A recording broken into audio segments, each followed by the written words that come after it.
우선 이번에 소개할 사진 작가들은 얼마 전에 본 채널에 소개했던 일본 홋카이도의 풍경을 필름에 담은 일본에서 풍경 사진의 1인자라고 일컬어지는 신조와는 달리 산악 풍경 사진으로 세상의 명성을 떨치고 있는 4명의 작가들에 대한 소개 영상입니다.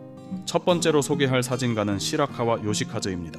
1935년에 태어나 2022년에 사망한 시라카와는 1966년부터 세계 명산 100곳을 촬영하기 시작했습니다. 지구 재발견에 의한 인간성 회복이라는 주제의 이 산악 풍경 사진들은 2001년까지 계속되었는데 무려 117좌, 즉 117개의 세계 명산을 항공기의 창문을 열고 그 산 주위를 360도를 돌아가며 촬영을 한 것이랍니다. 니폰 대학 사진학과를 졸업한 후에 방송사의 프로듀서를 거쳐 주니치 신문사의 특파원으로 8개월에 걸쳐 세계 일주를 하며 사진 취재를 하게 됩니다.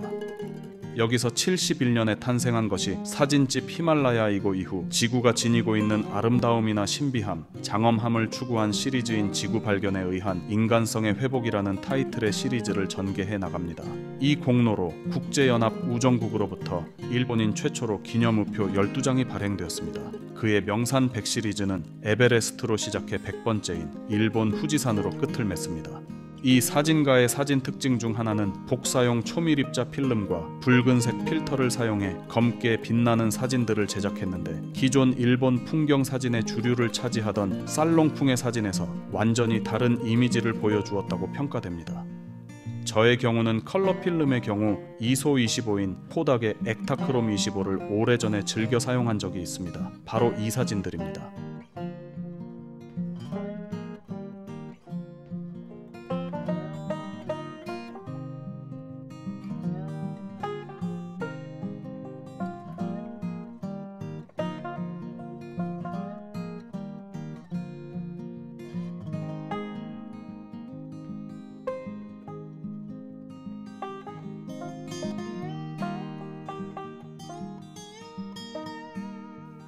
그런데 이 복사용 초저감도 흑백 필름의 경우는 ISO 6까지 나왔었다고 합니다. 코닥의 전설적인 컬러 필름인 초창기 코다크롬은 ISO 10이었습니다.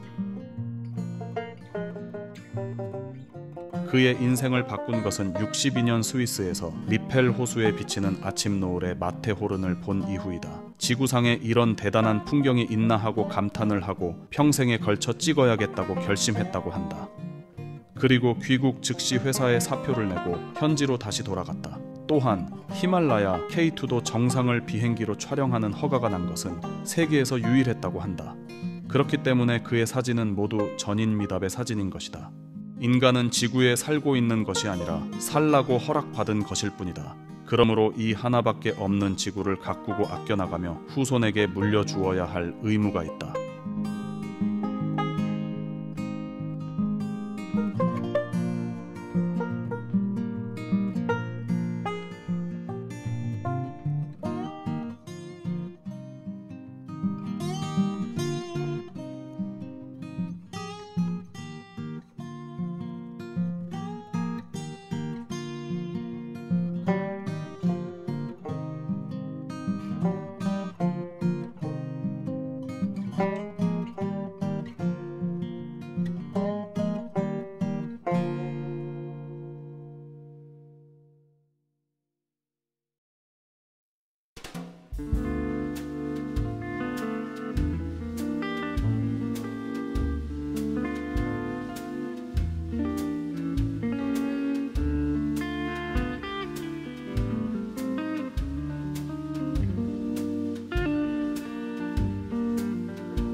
이어서 두 번째로 소개할 사진 작가는 늑대를 주제로 홋카이도의 자연을 찍는 미즈코시 다케시입니다.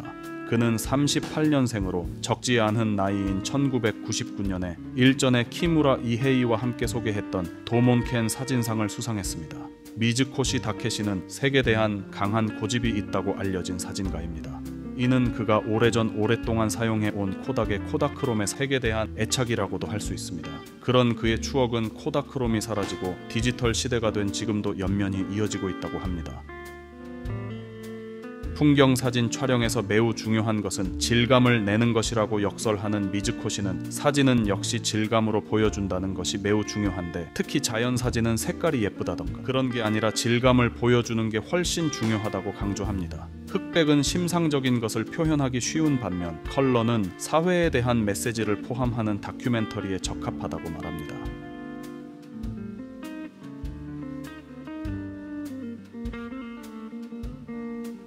디지털 카메라의 등장 이후 뭐든지 간단히 찍을 수 있게 되었지만 음악으로 치면 음감, 사진에서는 색조나 질감을 얼마나 제대로 잘 구분할 수 있느냐가 중요합니다. 그런 안목을 기르려면 어느 정도의 훈련은 필요할 것입니다.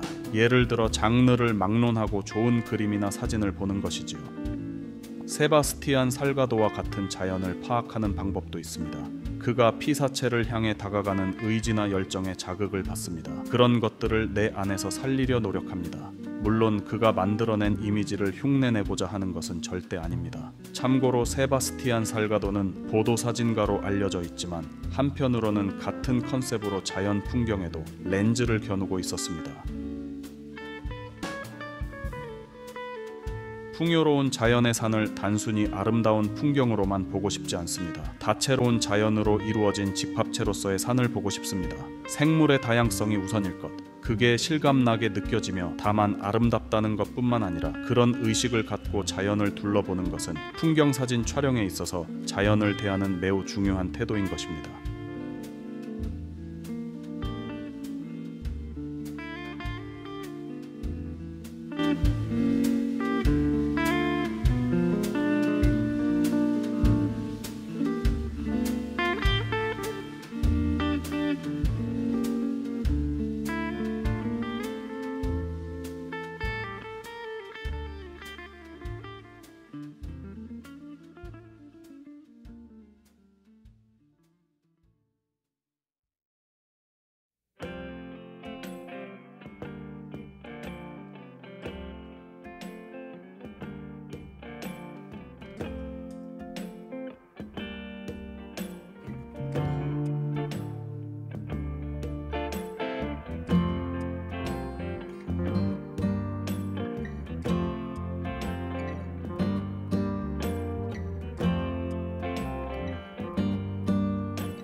이어지는 두 명의 사진 작가들은 내용이 길기 때문에 따로 영상을 만들어 자세히 소개해 올리겠습니다.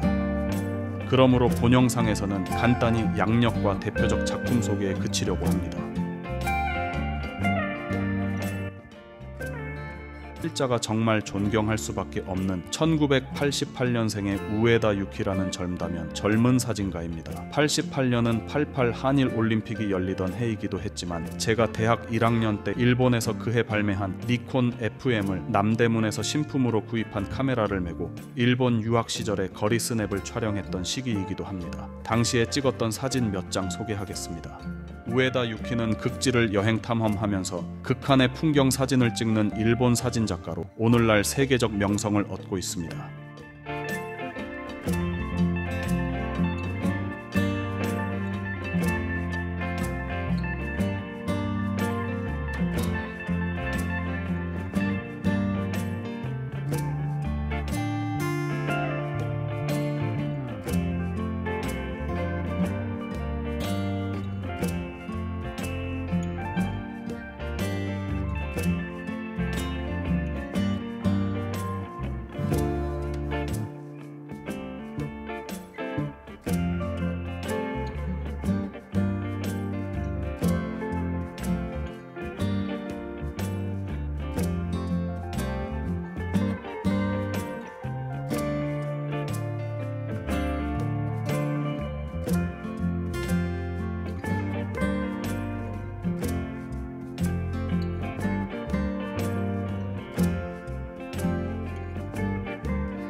마지막 네 번째로 소개해드릴 사진가는 1950년에 출생한 히로카와 타이시라는 사진작가입니다. 히로카와 타이시는 1974년부터 포토그래퍼로서 활동을 시작한 이래로 뉴욕 ADC상, 일본 영화 TV 기술협회 촬영기술상, 그리고 권위 있는 광고상인 ACC 최우수 촬영상 등을 수상한 사진가입니다. 여기서 참고로 말씀드리자면 ACC는 일본 최고의 CF 광고 관련상으로, 그리고 매년 일본에서 이 상을 받은 CF들을 모아서 발표를 했습니다. 그의 사진들은 샌프란시스코 근대미술관, 프랑스 국립도서관, 도쿄도 사진미술관, 고베 패션미술관 등에 소장되어 있습니다.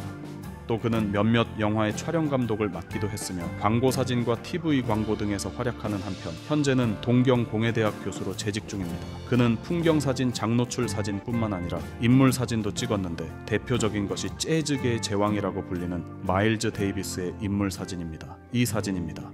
특히 장노출로 밤하늘의 별을 촬영하는 그의 사진은 우리들이 일반적으로 알고 있는 그런 장노출 천체 촬영이 아닙니다. 편광 필터와 흑백용 레드 필터를 사용해 고도의 테크닉으로 촬영한 작품들인데 추후에 다시 소개할 기회가 있을지 모르겠으나 필자가 운영하는 사진과 미술의 간단히 기법 소개를 해놓았습니다. 이 밤하늘 작품을 찍기 위해서 일본의 대형 카메라 메이커인 위스타에 특별히 카메라를 주문했는데 그 이유는 시트필름 폴더를 넣었다가 빼고 다시 넣어서 노출을 주게 되면 미묘하게 폴더 위치가 바뀌게 되고 작가가 원하는 별의 궤적이나 주 피사체의 초점이 틀어지기 때문이라고 합니다. 비슷한 촬영 테크닉을 사용하는 사진가로 윌크스가 있는데 이 작가에 대한 것도 제가 운영하는 사진과 미술에 오래전에 소개해 놓았습니다.